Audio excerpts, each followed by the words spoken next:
wanted to ask you, what we've seen, and you and I were kind of tweeting the other day when Easter happened, that it seemed like from a variety of different signs that this Easter seemed like a bigger Easter. It's hard to say because Easter's always big. Of course, it's the biggest Christian, festival and holiday of the year, liturgically and theologically, of course.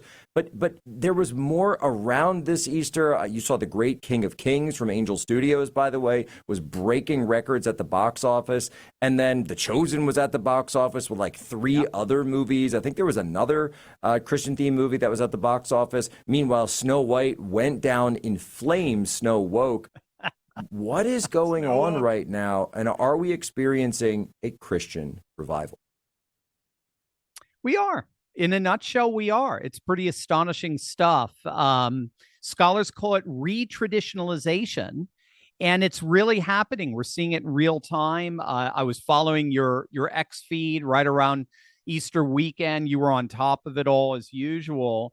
But yeah, I mean, the numbers don't lie. In France, there was a record-breaking 17,800 converts baptized across the country. This is 10,400 adult baptisms, 7,400 young people baptisms. This is between 11 and 17, all into the Catholic Church. And keep in mind, these are baptisms. So these are converts coming in. They've never been baptized before.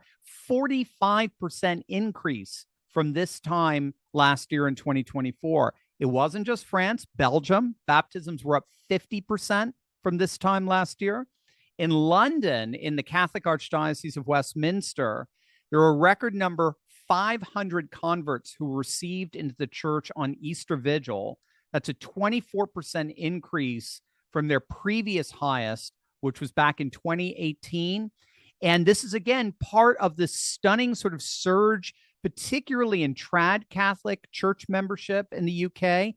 They're on course to surpass, and I bet you know this, Jack, they're on course to surpass the Anglican Church membership for the first time since Henry VIII, since the founding of the Anglican Church. And we saw some comparable numbers here in the United States. St. Patrick's. Yeah. It's stunning. It's stunning. 350 people were baptized. Wait, does that mean, by the way, wait, Dr. Turley, I have to ask, does that mean we get all our abbeys and monasteries and churches back that the king and the crown confiscated from the Catholic Church? I think I'll have to wait on that one, I suppose. No, it's amazing stuff. I have to tell you, because what's going on here is just par for the course of what's happening all over the world. Scholars such as Rodney Stark of Baylor University, who just passed away a couple of years, he was calling it, what he was noticing over the last decade, the single greatest religious revival in the world we've actually ever seen. And it is turning the world more and more politically conservative. And it's this process known as retraditionalization, where more and more populations are pushing back against liberal globalism, against wokeness, by re-embracing nation, culture, custom, and tradition, most particularly their religious traditions, as mechanisms of resistance against the anti-cultural processes of liberal globalism and its secular aristocracy. And they're embracing, what's so cool about it, Jack, is they're embracing like real kind of classical traditionalist Christianity. They're attracted to the Latin Mass. We're seeing in my communion, the Orthodox communion, we've seen an 80% increase in converts since 2022, which was the highest number recorded post-pandemic. And, you and I were talking about this in Austin. It's being driven primarily by young men. Young men, more than anyone else, are coming into the church. Actually, for the very first time, we're finding that young men's faith commitment is larger than women's. So this was based on an American Enterprise Institute study of Gen Zers, 5,000 of them. So these are people born between 1997 and 2012. And in that survey, they asked you identify as religious or non-religious. About 40% of the women there described themselves as non-religious, but only about 30% of the men described themselves as non-religious. That's unheard of. We've never seen that before. Researchers always find men more non-religious than women. Always. Any age cohort, you name it. Not with Gen Z. Gen Z looks like it's not just the most religious demographic that we have in terms of age. It may actually be the one representing where the men are returning, and they're turning to faith. And this is amazing. And by the way, I'll say this with we see it at the Catholic Church, where if you go to churches now, it started in the Latin Rite churches, but now it's moved over even into the Novus Ordo. That's the ones that you'll see in English for those out there trying to follow up with all of our liturgical talk.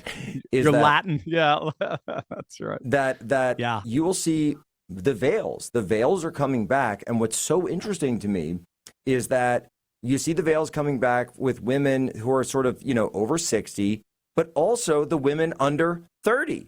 The women under 30 are coming in veils. And you're seeing they will kneel, but full kneel before they go for communion, and kneel and no communion on the hand, actually communion on the tongue. And what does that mean? That, basically that is the more traditional way. I am not worthy. This is the body of Christ. And again, these are these outward implements that we can all see to realize that what's going on is, and I think, and I'll ask your take on it as well, but I imagine it's similar, that what's going on is that we've lived in such a secular atheistic world. It's like, guys, the atheists, you've had your shot. You had your shot, and it completely failed. I said it yesterday on the program. COVID was your shining moment in the mud, and people realize that we can't go on like this anymore, and so they're grasping for some sort of traditional meaning. They want to snap all the way back as far as they can go, and that's why they're going back where? To the most traditional forms of worship that we have available, those available in the traditional rites of the Catholic Church and in the Orthodox Church. That's why they're looking for that. They don't want the woke modernist, kind of stuff. I mean, and I was at that contemporary prayer service with the female bishop that President Trump and JD Vance, and she starts yelling at them and go. I was sitting a couple pews behind them with my brother, and just. She's going off about illegal aliens and you shouldn't do that. Everyone's kind of looking at each other like, what did we get ourselves into? And pull their tax exempt status along with Harvard's, by the way. But do you think that's what it is? Are people searching for meaning and they want the fullest meaning they can find? Yeah, I think you're absolutely right. Yeah, well, what you found yourself in is something called Episcopalianism, and yes, you should listen to Tucker talk about it. Being an Episcopalian, it's quite the fun stories there. I think you're absolutely right. There's a theorist, a cyclical theorist, very much like Fourth Turning, but at a bigger, like, civilizational level, by the name of Peterum Sorokin. He's the American Russian sociologist. He founded the sociology department at Harvard back in the 1930s. And that's you pretty much summed up his argument. His argument in a nutshell is that all civilization is rooted in religion, classic ancient religion. All civilization is rooted in religion because religion provides those sacred frames of reference that give constant renewal to society. Society is always breaking down in some way, shape, or form. It needs to find sort of like a fountain of youth to constantly rejuvenate itself. And that's what religion traditionally provided. And then he recognized that every society has a secular element to it. You got to learn you got to mow the lawn, you got to do your accounting, you got to cook the meals and blah, blah, blah. So he just saw the secular as just the mundane, everyday sort of stuff. But the secular was always, in some way, shape, or form, an embodiment of the sacred, of the eternal, of the religious. He theorized that virtually every society at some point goes on a prodigal journey where the secular sort of breaks off from the sacred and says, I got this, I don't need you no more, kind of thing. So it breaks off from the sacred and tries to do its own thing for a while. But it inevitably ends up collapsing because it doesn't have those eternal sources of renewal that you get only with the religious sacred. So it ends up inevitably collapsing. I love how you said it, like in the sense of COVID in many ways, I think was it was the most stark moment where we recognize, is this what we signed up for? The sterile, ugly, sort of tyrannical, despotic nonsense? Is this what so it starts to rot. But what Sorokin, this is the cyclical part, pointed out, Sorokin noted that rot actually turned more into a compost. And then the religious seeds are still there to blossom again. And they're still there because they really are eternal.